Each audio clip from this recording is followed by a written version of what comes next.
Hello and welcome to another episode of Ginger Force Apocalypse, the podcast. I'm Britt Rochelle. And I'm Muffin.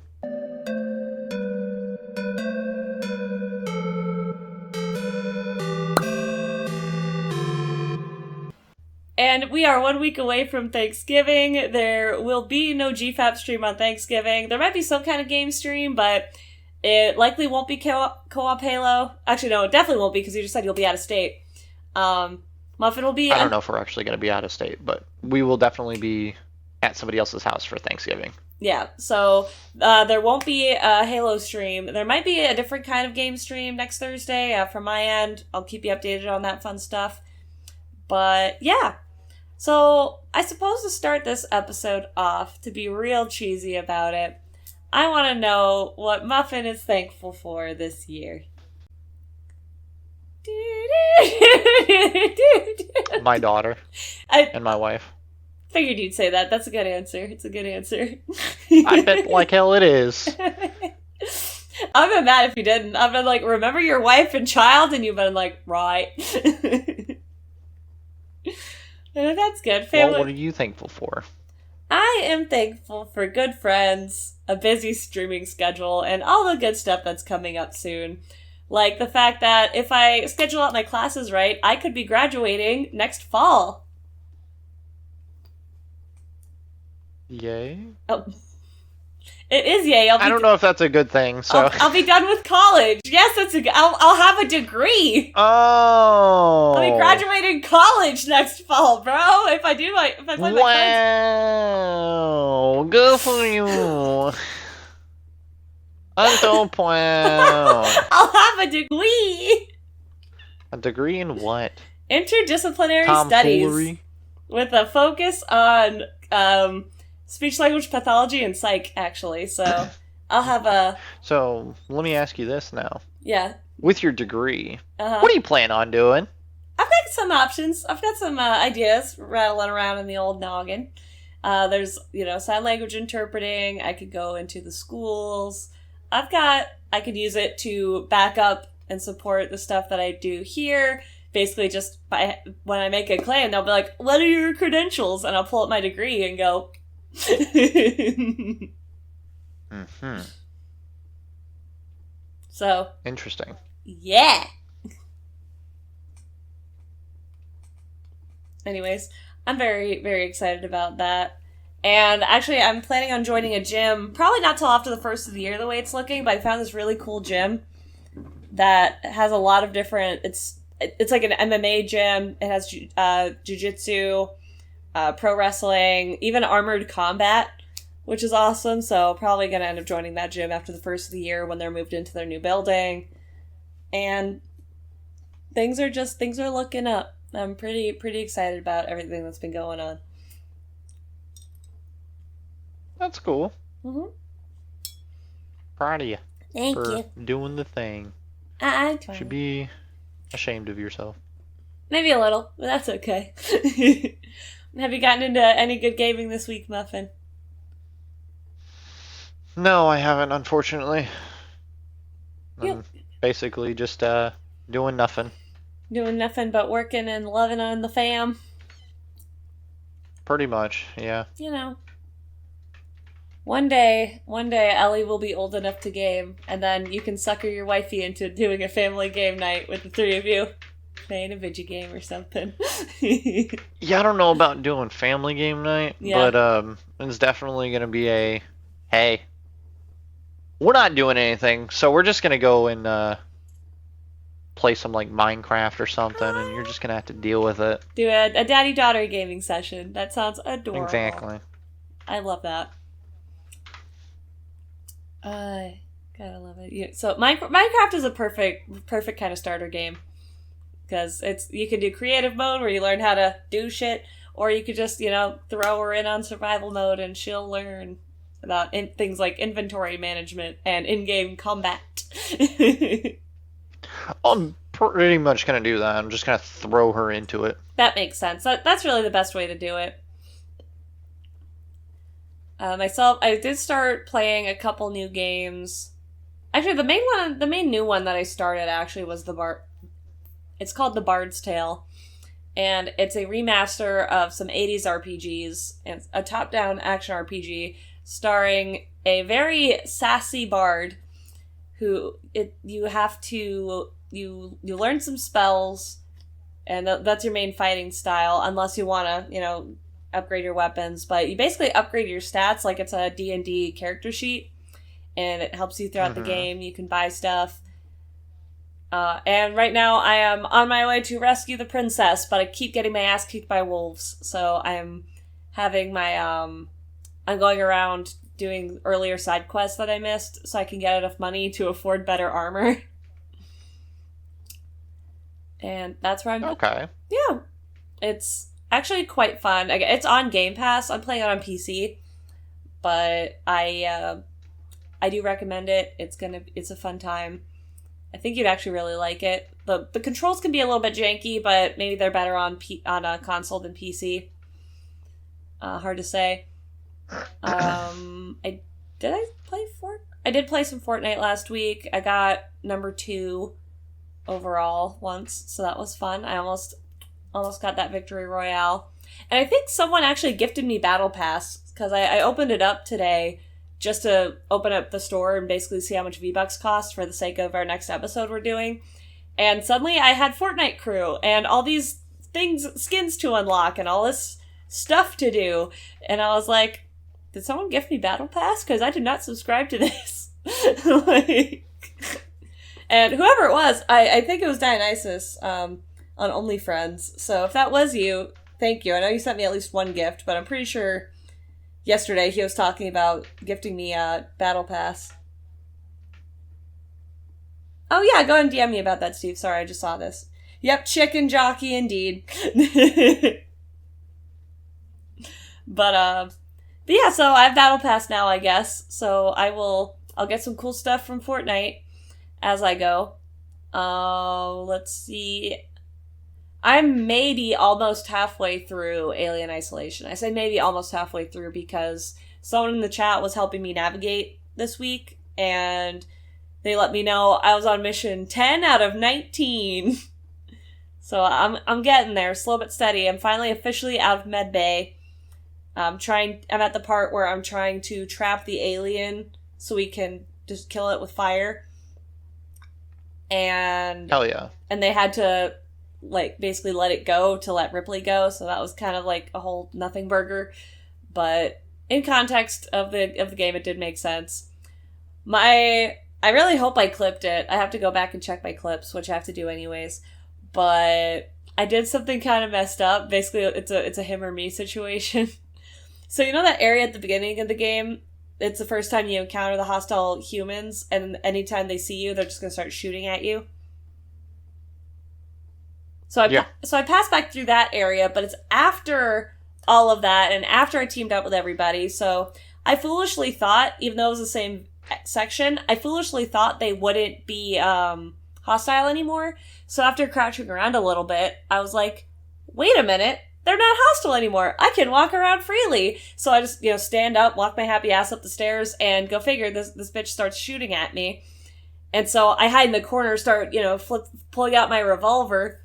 But I don't actually have to do that because the gunshots attracted the alien. And it jumped on her back and killed her.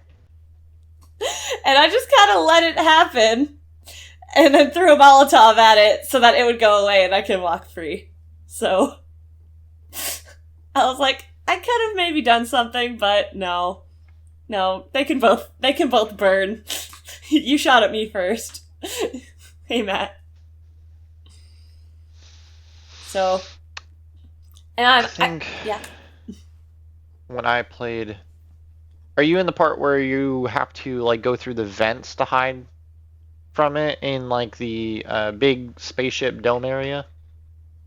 I don't think so. Oh, yes, I am. Because I just went up the ladder into, an upper area that... I just got past the area with all the security cameras that'll alert the aliens, so I have to shoot them to disable them. That's where I'm at.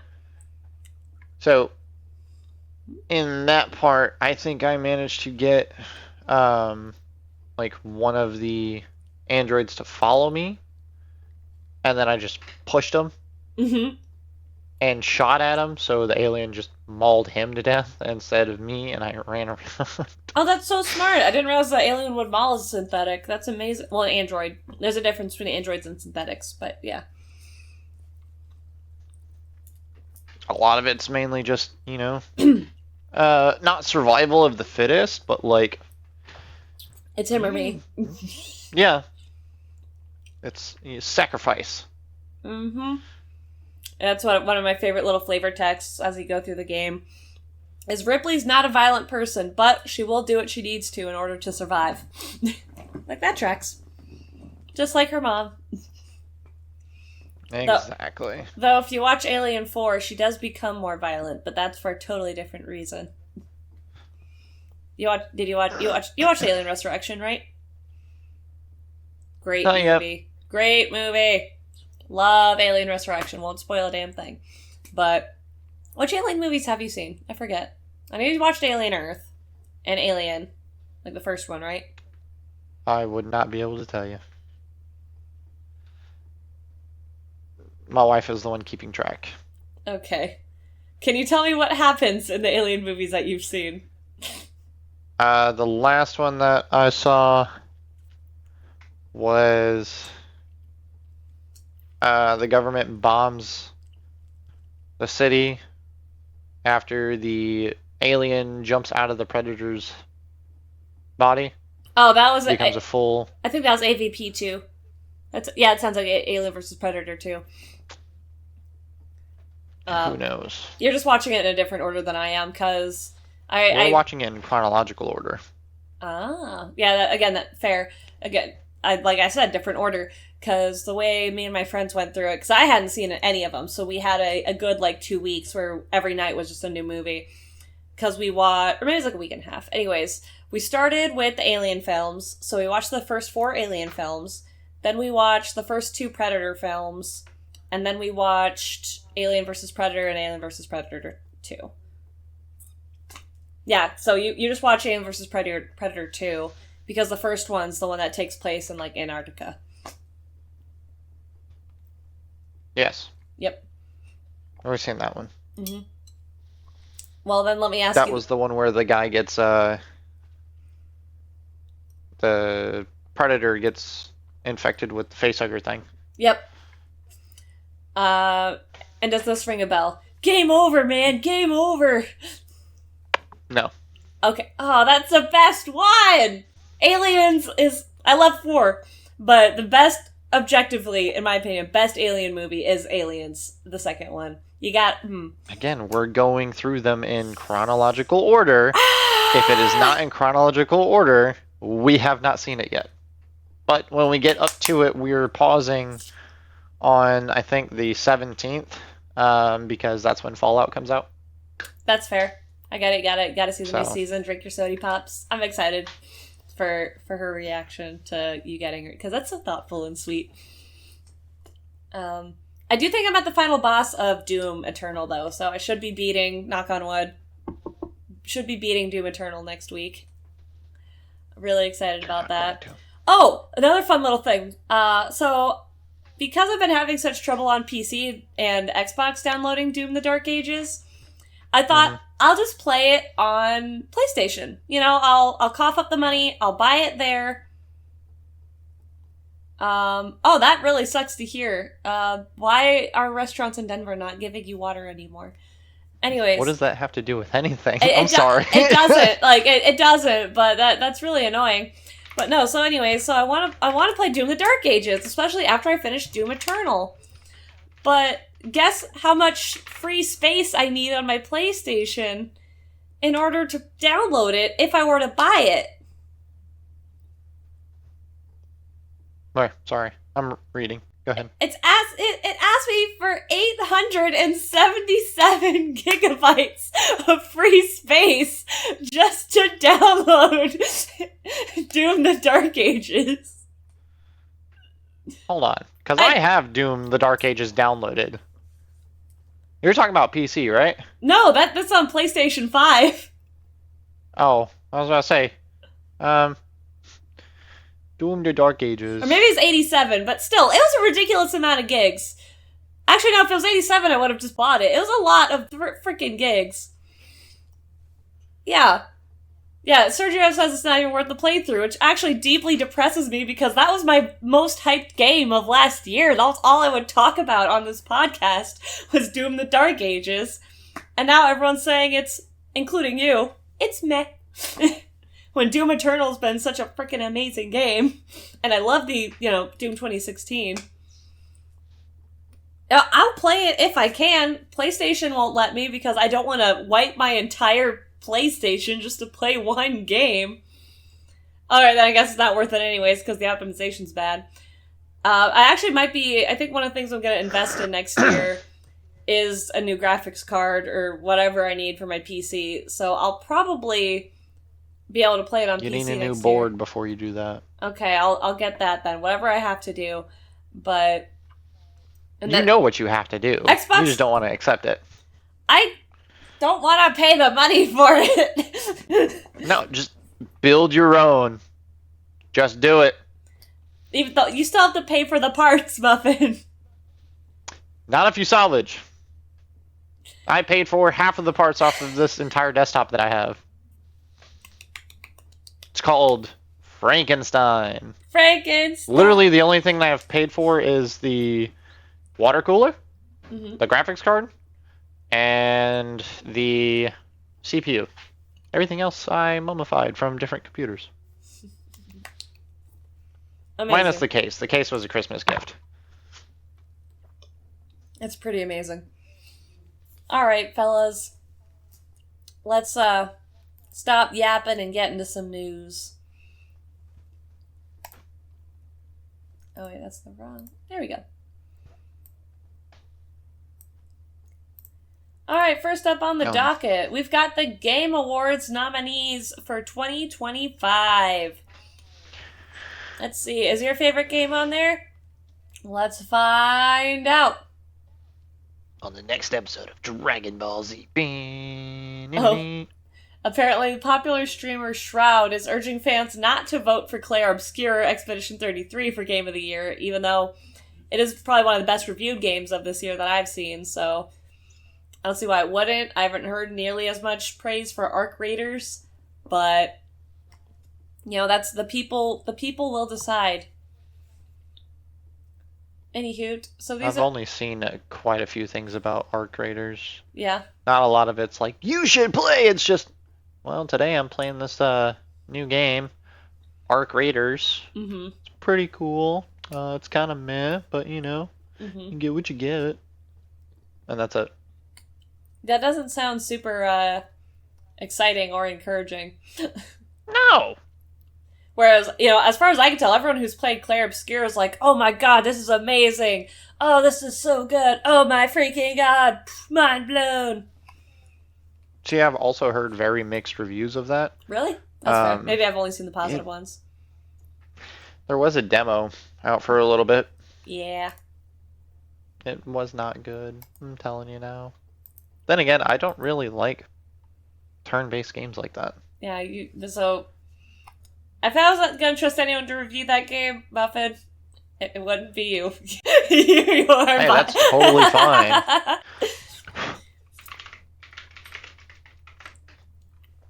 Let's see. So the Game of the Year nominees are Claire Obscure, Expedition 33, Death Stranding 2, On the Beach, Donkey Kong Bonanza. That's a very mid-game from what I understand, but hey, to each their own. Hades 2, Hollow Knight Silksong, and Kingdom Come Deliverance 2. I think I could guess which one Muffin will be voting for. Let me go back to it. But I'm just gonna guess right now, Hollow Knight. Yeah. Yeah. Because I haven't played any of the other games. So I don't have a Switch 2, can't play Donkey Kong Bonanza. Claire Obscure, really not that good. Haven't played Death Stranding. Haven't played Hades. I don't even know what Kingdom Come is. I don't either. Other than a kingdom that's coming, So not like that, okay? Yo, best game direction. Split Fiction's nominated. I really liked Split Fiction. I thought it was a good game. Ghosts of Yotai, pretty good too. Yep. Dang. Yep. Plus Hades 2, Death Stranding 2 on the Beach, and Clair Obscur 33. We're going to be seeing a lot of repeats, I see, because these are going to be, I mean, these were the huge game releases, so I'm not surprised. But no, I'm not, I will say, I liked Split Fiction for what it was, but I still think that their best game is still It Takes Two. I thought that game was freaking phenomenal. But Split Fiction definitely had a much more in-depth, like, story. Mm-hmm. And it was very, I wouldn't say interactive, because you only got to interact with what you could to progress, but it had a good story. Yeah. And you can't beat that.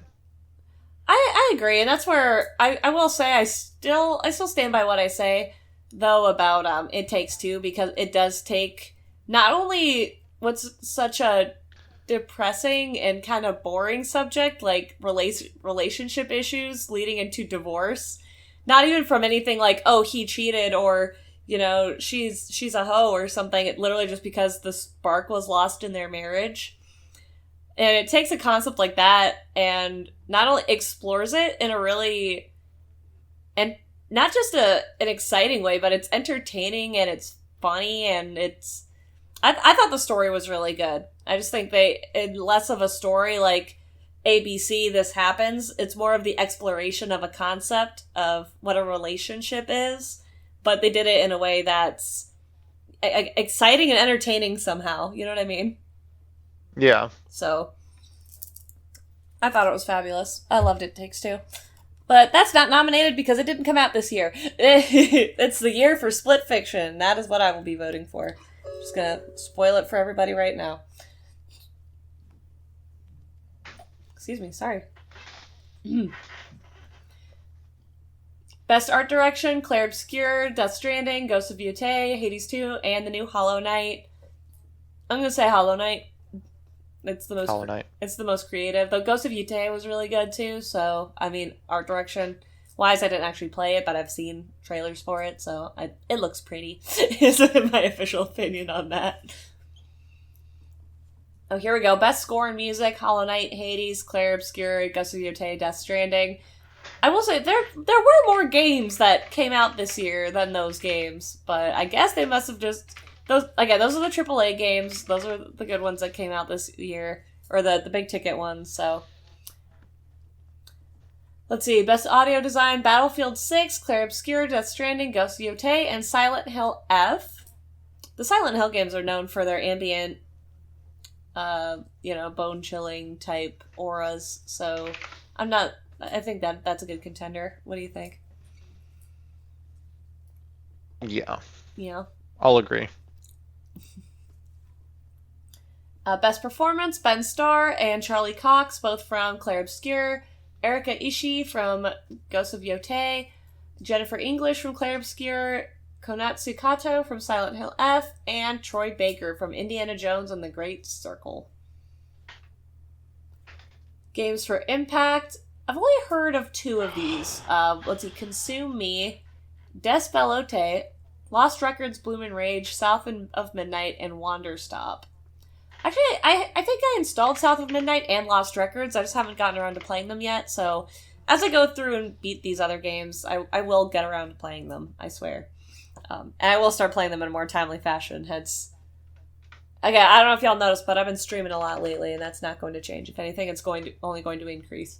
But let's see. Innovation in accessibility. We've got Assassin's Creed Shadows, Atomfall, Doom the Dark Ages, EA Sports FC 26, and South of Midnight. Nice. Best ongoing game: Final Fantasy XIV, Fortnite, Helldivers 2, Marvel Rivals, and No Man's Sky. That is pretty impressive that... I guess not impressive. Fortnite's... I wonder if Fortnite keeps becoming eligible for these kinds of awards, not only because it is an ongoing game, it's a game that's constantly changing and getting updated, but it has, its season passes, it's got chapters, it just keeps going through its little phases. It's kind of boring. Yeah, well, that's yeah. again, like, it's fun with friends, but after a while, you're just like, I'm just doing the same thing over and over again. Oh, I did try a different game mode than Zero Build Battle Royale. They've got, Fortnite has a game mode called Delulu, which is basically when the idea is to team up with randos that you meet in the lobby, and you make friendships, break them as it's labeled, and it basically just becomes a last man standing kind of thing, like it always is. Except it's like Zero Build Battle Royale, but worse. And you know what makes it worse? Proximity chat. It's not party chat, it's proximity chat. And it's the worst auditory experience I've ever had. Hell yeah. Like, it was just a bunch of meme spouting minors that I just did not want to be experiencing, and I only played it for like 6-7. Ba, ba, ba. It was a lot of 6-7. You're banned. Oh my god, I'm gonna report you. You're reported. And I'm like, oh my god, just shut up. The amount of people that play that game just to go, I'm gonna report you. It's the most. Just stop playing the game. Okay, not for me. Also, it's obviously not meant for me, but even just something that you have to listen to, it's freaking awful. Because again, it's proximity chat. So if you get like loaded into the lobby next to a group of people, you're just gonna have like 7 different rants going on at the same time from totally unrelated different things. And it's just Don't recommend Delulu mode if you are gonna play Fortnite. Anywho, best community support nominees are Baldur's Gate 3, Final Fantasy XIV, Fortnite, Helldivers 2, and No Man's Sky. No Megabunk? Well, the Megabunk's got a good little community there. They got a Discord. So where's Megabunk in the art direction? Come on. Oh, come on. It is. Megabunk is nominated for Best Debut Indie Game. Hell yeah. Yay! Best Independent Game, Absolum, Ball X Pit, Blueprints, Clair Obscur, Hades 2, and Hollow Knight. In addition to Megabonk, which y'all should vote for Megabonk, Best Debut Indie Game is Dispatch, Despelote, Clair Obscur, and Blueprints. Best Mobile Game, Destiny Rising, Persona 5, The Phantom X, Sonic Rumble, how do you even say that? Uma Musume, Pretty Derby, and Wuthering Waves. Wuthering Waves was okay. Like, I played it for a solid, like, 2 weeks. Yeah. After that, it's just kind of like, do I want to play it again? I think I actually deleted it. I don't know. I'd have to go through the Hoyoverse launcher to see if it's on the PC. Yeah. But it was okay. Yo, Alien Rogue Incursion. I have to look into that game. That's nominated for Best VR AR game. Maybe after I beat Alien Isolation, I'll just jump into a new Alien game. Again, there's too many games. The list will never stop. Arcade Age, Ghost Town, Marvel's Deadpool VR, and The Midnight Walk. I'm gonna guess the Deadpool one's gonna win, but I don't know. Oh, I am going to be adding VR gaming soon. I'm finally going to get around to setting up that the VR headset in here now that I've got the space for it. What are you filming? You're not. I am! You're not. I'm working on getting my retro set up first, and then I'll get to the VR headset. I'm getting my PS2 hooked up to the Elgato this week. I tried to get it last night, but I don't think my adapter's the right model, so I'm trying a different one. Best Action Game, Battlefield 6, Doom the Dark Ages, Hades 2, Ninja Gaiden 4, and Shinobi Art of Vengeance. I'm guessing Doom the Dark Ages is not going to win that one, based off the reviews, but I'm glad it's nominated, because I like Doom. It had a promising, what's it called? It had a promising premise. Best Action Adventure Game, Death Stranding 2, Ghost of Yotei, Hollow Knight, Indiana Jones and the Great Circle, and Split Fiction! I'm gonna bet Hollow Knight's probably gonna win, but I'm probably gonna vote for Split Fiction, because I thought it was awesome, and it deserves the love. Best RPG is gonna be Avowed, Clair Obscur, Kingdom Come, Monster Hunter, Wilds, Outer Worlds 2. Best Fighting Games, 2XKO, Capcom Fighting Collection 2, Fatal Fury, City of the Wolves, Mortal Kombat Legacy Collection, and Virtua Fighter 5, Riva World Stage. Best Family Game, here we go. Split Fiction! Plus Sonic Racing, Mario Kart World, Lego Voyagers, Lego Party, and Donkey Kong Bonanza. Best Sim Strategy Game. A lot of these are going to be the same. Ooh, Best Multiplayer Game, Split Fiction! I didn't realize it was nominated for so many things. That's awesome. Best Sports Racing Game, nobody cares. Mario Kart World's probably going to win. Content Creator of the Year, I'm intrigued by Kadril, Kai Senat, Moist Critical, Sakura Miko, and The Burnt Peanut. The Burnt Peanut. I'm going to vote for Moist Critical because he's the only one I know who that is. I don't know who anybody is over here. Best Sports Game, Best Esports Game. How's League of Legends still relevant? Especially as esports? Because so many people still play it. That's crazy. You should play WoW instead. Got some Best Esports... That's almost as bad as saying League is good. We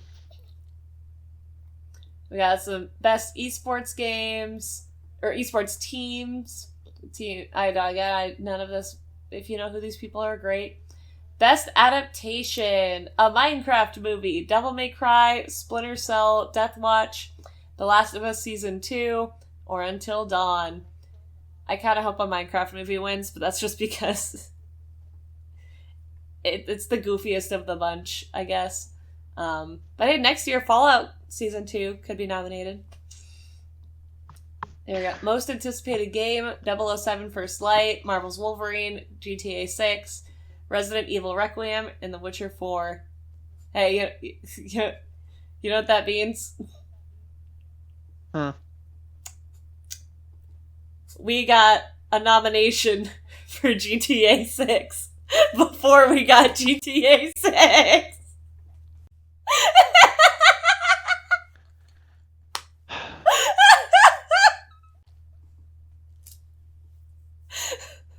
We got a Game Awards nomination for GTA 6 before we got the actual game. So exhausting. So how do we vote? The Game Awards 2025 will air on December 11th, and fans eager to see the winners in each category will want to tune into the popular event. Wait, hang on. Where does it say where we can vote? Do we vote for these, or is it like the Oscars where we just kind of get to see what happens? I think you just get to see what happens. I want to vote. I want it to be like the freaking the Kids' Choice Awards or the VMAs. Oh, you used to be able to vote for the VMAs. I don't know if you can anymore. What's the verdict, Muffin? I wasn't Googling that. Oh. I thought you were. But that you were being helpful. Hey, baby, do you want pets still? Yeah, you do. You get to vote on December 11th. Page is taking forever to load. You get to vote on December 11th? I thought that's where it was. But it says here the Game Awards will air on December 11th. So where is it? Or which is it? It said voting available on December 11th. Hey, look.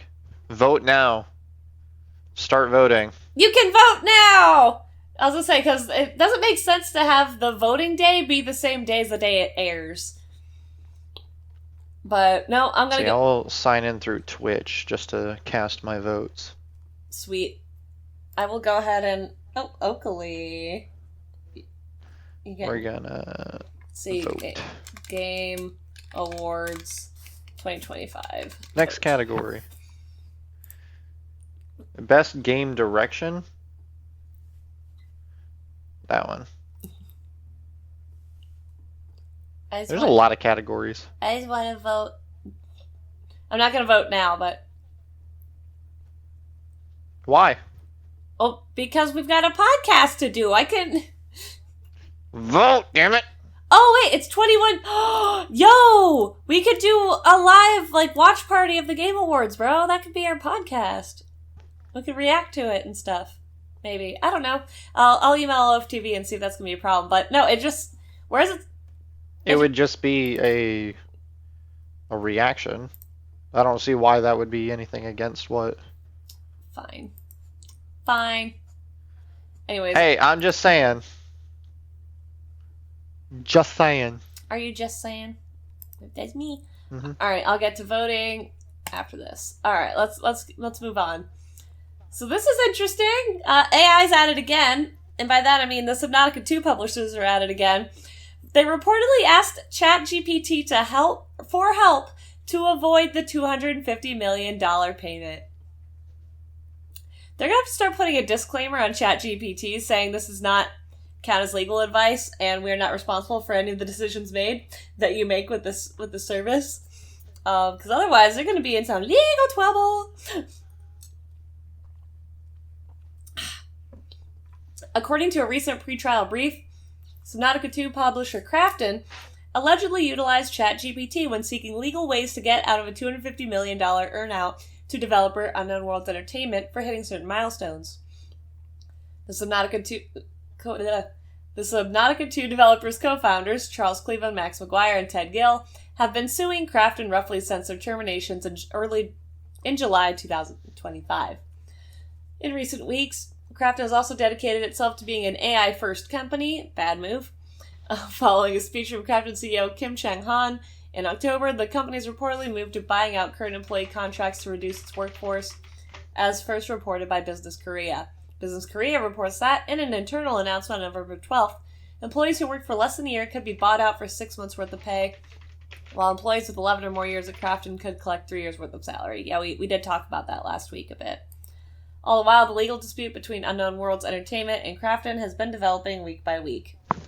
As first reported by Kotaku, the new filing includes the UWE claim that Krafton asked ChatGPT for ways to avoid paying the aforementioned $250 million earnout. According to the filing, Krafton felt it overpaid for UWE, and that Maria Park told Kim that it seems to be highly likely that the earnout will still be paid if the sales goals achieved, regardless of the dismissal with cause. It continued. Kim turned to artificial intelligence to help brainstorm ways to avoid paying the earnout. ChatGPT likewise advised that it would be difficult to cancel the earnout.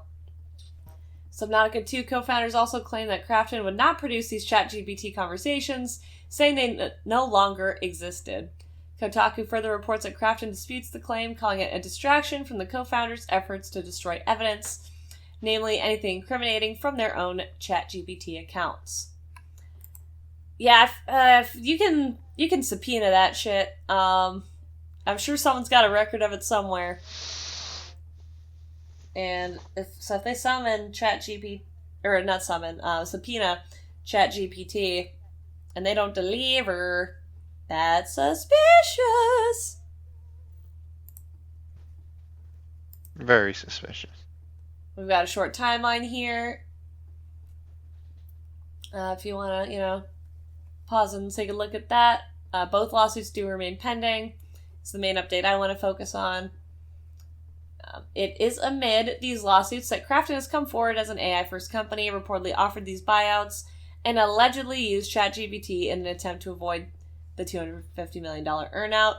However, it is worth noting that many key facts related to legal disputes are kept under wraps. While this is about as public as it comes, it is far from over and far from completely transparent.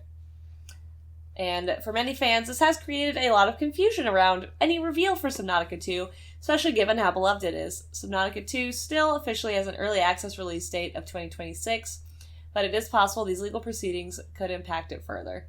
For now, only time will tell what comes from all this. If I could advise anyone, I would just say don't support Krafton.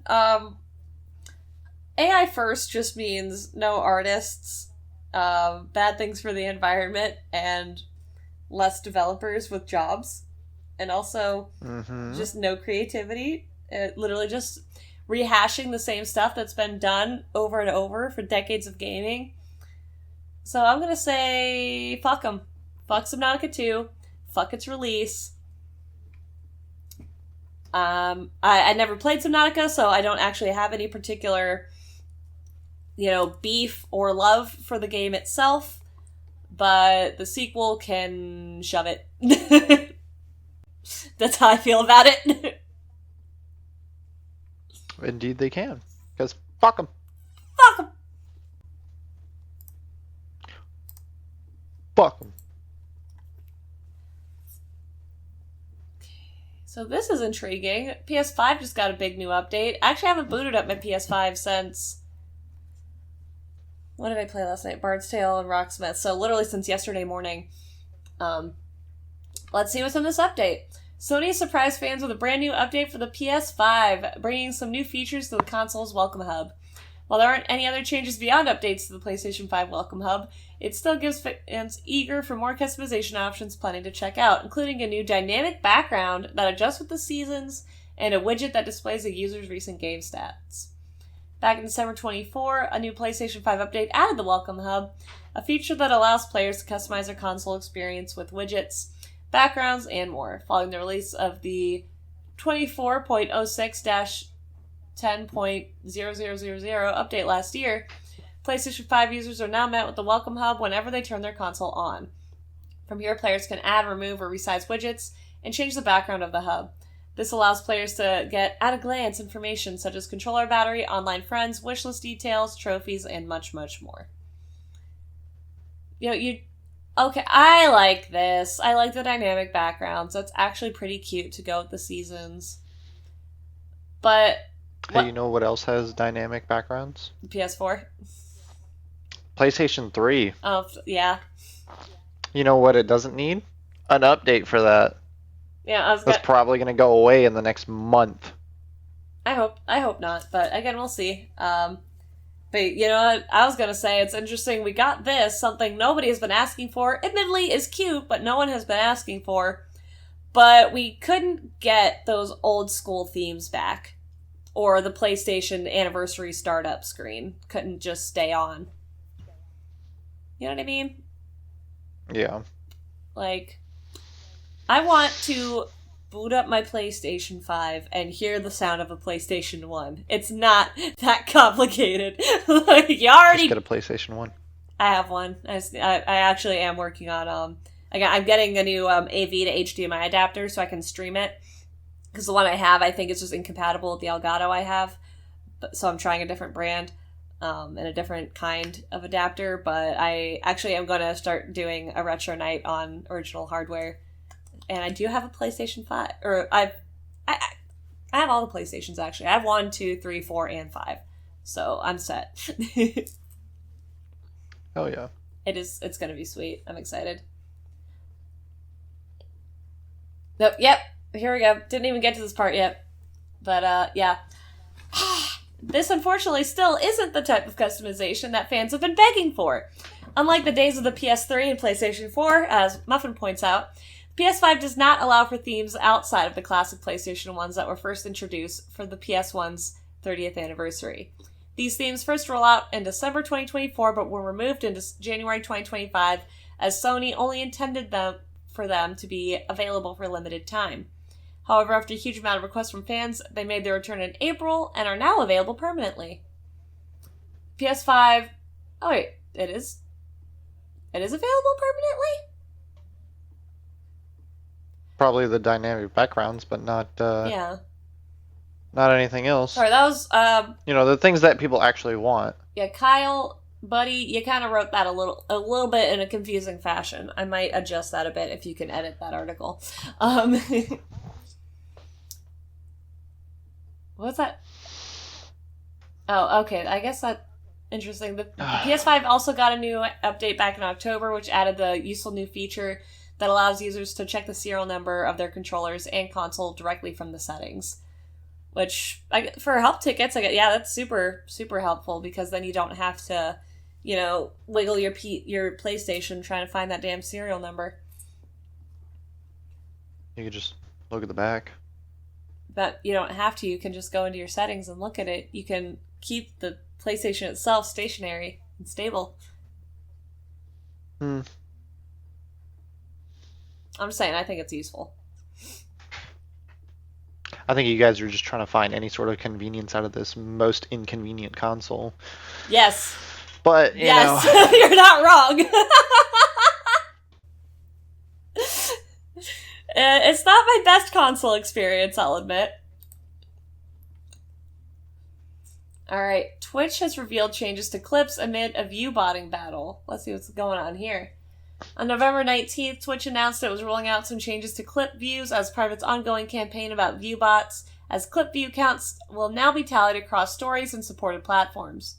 Twitch stated that the new changes could result in clip views being initially lower than usual, but the streaming service added that clip analytics will be improved in future updates. The latest changes to Twitch's clip feature came 2 months after Amazon's streaming service allowed users to rewind a stream in progress. Though playback of a stream can still be done by accessing it in the recent broadcast section of specific channels, Twitch's rewind feature allows viewers to play back moments of a stream that they missed. However, Twitch's rewind feature comes with a few caveats to bear in mind. Rewind is currently available to content creators who have reached affiliate or partner status, and viewers can only use it by subscribing directly to the channel they're watching or via a monthly Twitch Turbo subscription. Interesting. As a part of Twitch's ongoing campaign against viewership bots, the streaming giant announced some changes to clips that would ideally offer more accurate view counts in the future. According to social media posts by Twitch support, the streaming service is updating how clip views are counted on the service. Views from short-form stories will now count towards clip view totals, and that view counts will be more consistent across the desktop and mobile versions of Twitch. So if you want those clip views to go up, start using that story function that, admittedly, again, I think it was only introduced in the last year or so, and I don't see a lot of people using it, but I've been trying to use it more, so there's a story function on Twitch now. Twitch said that it also improved its methods for filtering out bot traffic and fixed a technical issue that resulted in some inflated clip view counts for some content creators. Twitch clarified that the changes may result in some clip view counts being initially lower, but it'll be more consistent across all platforms. Twitch said it was also making changes to clip analytics that will eventually allow for new features to be implemented. Social media. About time Twitch does something good. Right?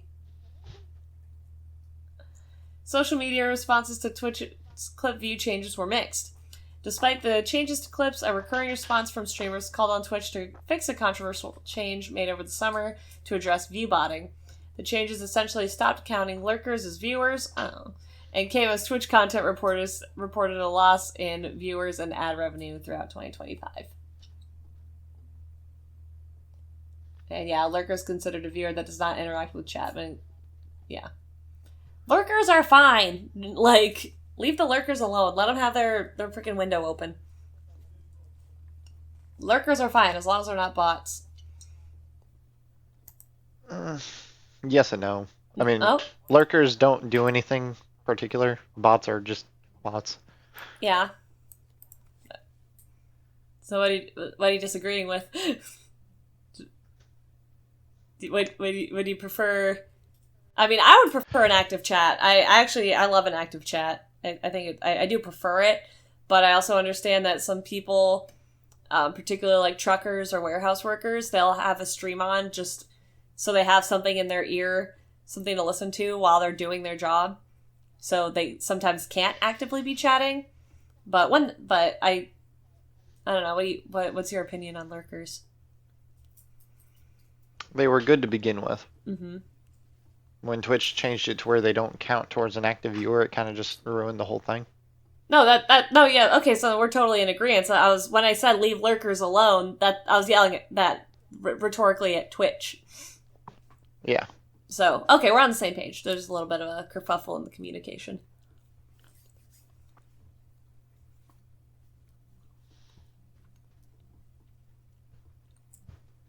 I needed a snack. Do you need pets? He does. He always needs pets. There's just one thing I wanted to glance over. I do like the Christmas skins, so I wanted to look and see what these were all about. There's going to be a new event with free cosmetics. Oh, that was the keyword. That's why I opened this up. FREE.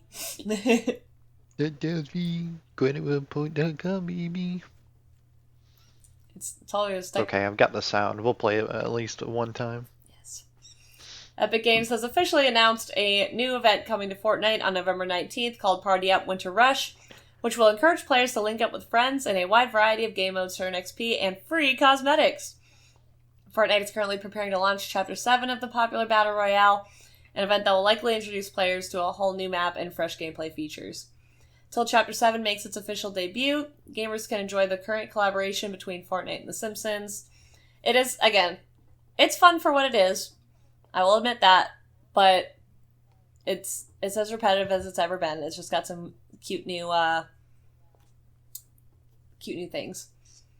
Anyways, I want to see these new skins. That's what I want. I wonder if it'll show me if I... Oh, it's a trailer. That's why. I'll have to watch that later. But the trailer is available. I'm turning that back on because I hate everything. But yep, looks like you can actually just see them right here. Got a gingerbread aviator type lady, an emo nutcracker, a dastardly candy cane, a mysterious cool skater dude, and a walking snow globe. That one's... It's a snow globe. I don't know what you want from me. It's Mysterio. Fair enough. But he's got a Christmas tree in there instead of a face. Ow! Ugly. Kind of just letting him nom on me, but he's been getting stronger. You get the belly rub. Don't let him nom on you. What? Why wouldn't I? He's my baby! Nom, nom, nom, nom, because it's not okay. Nom, nom, nom, nom, Duh. nom, nom, nom, nom. He's getting the biggest belly rub of his little life. Anyways. I love my baby. He is spoiled. Oh, we had a Game Award nominee withdraw from consideration. Oh no! Ah! Megabonk developer Venonad has announced the withdrawal of the indie hit from consideration for Best Debut Indie Game at the Game Awards. This announcement comes only a day after the reveal of the Game Awards nominees that we just read through, wherein fans could begin voting for their choice of winner for each award category. Released back in September, Megabonk has been described as 3D vampire survivors-like game and has quickly become a standout entry in the popular survivor-like genre. For a reason. It's fun as hell. An impressive feat for solo developer Venonad. Megabonk's all-time concurrent players count on Steam peaked at over 117,000 players back in October. With Megabonk withdrawing its nomination, the remaining nominees for Best Debut Indie Game include Blueprints, Clair Obscur, Despelote, and Dispatch. Anyways, I was trying to read Megabonk and Dispatch at the same time. Did not work. What would ever make you think that? Oh, this is bull. Sorry, this is a technicality. The official post reads, "I'm withdrawing from the Game Awards. It's an honor and a dream for Megabonk to be nominated for TGA, but unfortunately I don't think it qualifies for the category Debut Indie Game. I've made games in the past under different studio names, so Megabonk is not my debut game." You couldn't just take the W? Like, you didn't even win yet, and you're like, I'm withdrawing. Maybe he just wanted to, Like, okay, go on. Sorry, I was about to interrupt. Maybe he just wanted to be part of the good guys. I get... Maybe he didn't want to be the bad guy anymore. Like, I'm okay with him not wanting to do that, and I actually can respect, seeking credit for the fact that this isn't his first game by a long shot. He has made other games, but this is the first one under his this particular studio name. So, like, I do get it, because that can cause issues, and like you said, he wants to be the good guy, but I just wanted him to have a W, man. It's a good game. It's fun. People like it. Yeah. Teeth marks. On a hopeful note, Buttonad adds that players can expect a new update for Megabonk coming soon. Players who are disappointed that Megabonk won't be considered for Best Debut Indie Game still have this little teaser to get excited about for in the game's future. We got Turbo Socks to increase movement speed by 15%. And the Dexecutioner. Both of which are very fun. Okay, those are items that I just personally haven't unlocked. They're not new. Got it. But there is new stuff coming. Just wanted to make that clear, because I'm sure I didn't say that right. The Game Awards 2025 is already drawing some controversy in several other categories, with some fans believing a title like Arc Raiders has been snubbed for awards, such as Best Audio Design and Game of the Year. The nominations for Best Performance have also been divisive, with fans believing that 3 nominations are too many for Clair Obscur Expedition 33 to have in one category. I could kind of agree with that. Maybe you should limit it to 1 or 2. Despite their controversies, Megabonk's withdrawal from consideration is the only one of this year's nominations so far. So, Hollow Knight Silksong, everybody!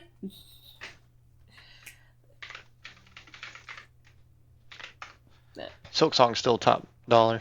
Yep. Best game on my PC right now. Let's go. And make sure you get on there, vote for your favorite Game Awards titles. That's what I'll be doing after the stream. Roblox taking steps to block children from talking to adults. It took you long enough. Like, I wonder what they're gonna do with Schlepp. it's a good question. Very good question. See what these steps they're taking are. Facial analysis for age verification coming to Roblox. Yeah. Okay. What? Roblox is rolling out a facial age estimation software that will require players to have an image or video of their face analyzed to estimate their age, after which they will be placed into a designated age group. Those that fall within the same age group will be permitted to communicate with one another, while players will be unable to receive messages or voice chats from those outside of their designated age group. The groups will include under 9, 9 to 12, 13 to 15, 16 to 17, 18 to 20, and 20 plus, meaning someone estimated to be 10 years old will not be able to communicate with someone over the age of 12. A previous announcement of age verification coming to Roblox focused on players not having access to certain games, and it would seem that the same software is now being adjusted to apply broader safety restrictions to interactions between users. The new age system follows changes made in September that removed unrated games on Roblox and required all games to have age ratings, with younger players blocked from anything with a mature rating.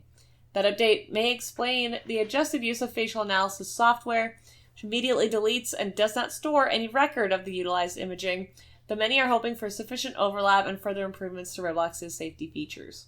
Despite efforts by the company to make adjustments, both parents and legislators have remained unhappy with the platform, prompting a massive petition against Roblox CEO and ongoing lawsuits across multiple U.S. states. It remains to be seen if the upcoming facial age estimation and age groupings on Roblox will be enough to curb the exposure of minors to dangerous predators. Many say have taken advantage of the platform and its young player base for far too long. That seems like a bad idea. I don't trust at all that it's immediately deleted. And for 2, I think the age groupings can be problematic, the way they have them grouped up. Like, they have such a broad... It gets oddly more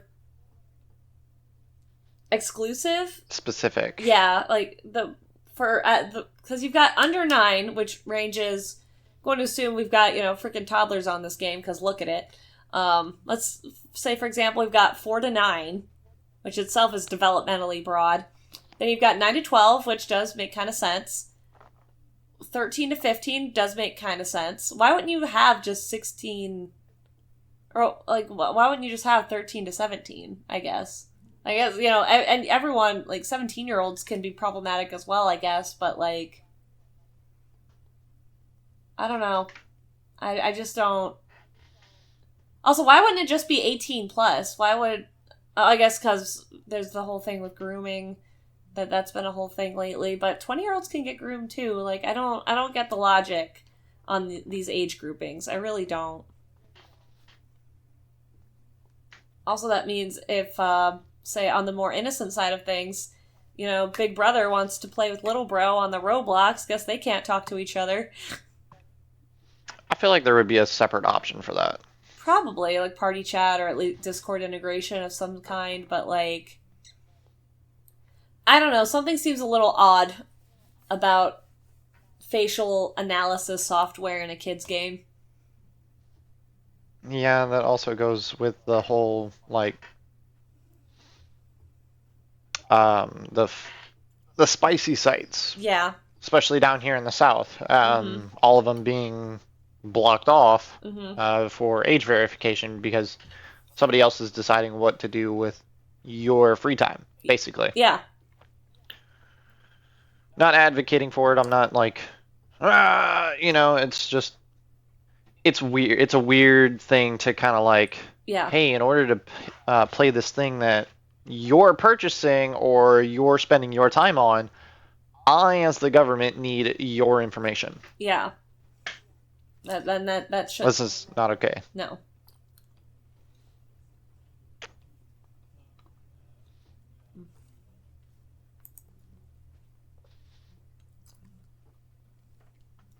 This is a wild one. 220 Rockstar employees signed joint letter demanding fired staff be reinstated. As a fallout of Rockstar Games' decision to terminate 31 Grand Theft Auto 6 developers over what it claims to be gross misconduct continues to spiral, 220 staff members at Rockstar North have penned a joint letter demanding their former colleagues be reinstated immediately. Rockstar has already faced backlash from both the fired staffers and government organizations in the UK. Now the remaining employees have voiced their support for their expulsed team members. I think that's awesome. I like that people are coming together to be like, hey, that's not cool. Give them their jobs back. Right the hell now. Like... But who's to say it's actually going to happen? You know, that was... The letter is not a guarantee that any action is going to be taken. You are correct. But just the fact that they are organizing, or they have organized and gotten this far already, does show... I don't know if incentive is the right word. It shows solidarity, which, hear me out, the fact that they did... Who says that now that they've signed this letter, let's say Rockstar tells them to bugger off, we're not doing that, they're losing their jobs, they could organize a walkout, say, we're not working, we're going on strike, get our boys back or you don't get your video games, the fans don't get, you could delay GTA 6 for another 10 years for all I care, like, we're not coming to work. Like, in theory, I'm not saying they should or shouldn't do that, I'm not advocating either way, because the lawsuits and stuff are still pending, but, yeah, I'm just saying they could do it.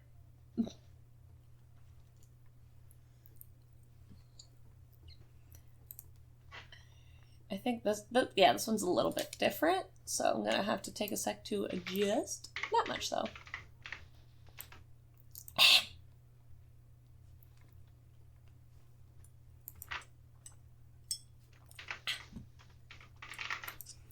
Last up on our docket, Vine is coming back!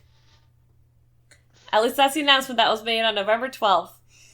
As generative AI content starts to fill our social apps, a project to bring back Vine's 6-second looping videos is launching, with Twitter co-founder Jack Dorsey's backing. On Thursday, a new app called Divine will get... Oh wait, that's today! I wonder if that's on the App Store yet. I'll have to look. But a new app called Divine will give access to more than 100,000 archived Vine videos restored from an older backup that was created before Vine's shutdown. The app won't just exist as a walk down memory lane. It will also allow users to create profiles and upload their own new Vine videos. However, unlike on traditional social media, where AI content is often haphazardly labeled, Divine will flag suspected generative AI content and prevent it from being posted. They won't. Divine's... They won't. Oh. Come on now. I mean, they can try. I'm not saying they'll succeed, but they can try.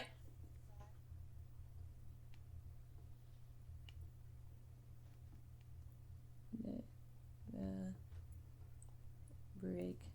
Okay, sorry. I got food coming. Sorry, I'm looking at... I actually only brought up my phone so I could open up my app store and see if if Divine is active yet. Because I'm sick of looking at Vine compilations on TikTok. Just give me Vine back. Alright, it's not yet available on the App Store, so we'll see how it goes. But, at least the Google Play Store. Can't speak for Apple. But Divine's creation was financed by Jack Dorsey's nonprofit and other stuff, formed in May 2025. The new effort is focused on funding experimental open source projects and other tools that have the potential to transform the social media landscape. See, I'm trying to just skip to the end here. Wow, we have about 150,000 to 200,000 of the videos from about 60,000 of the creators. It's kind of a lot. Yeah.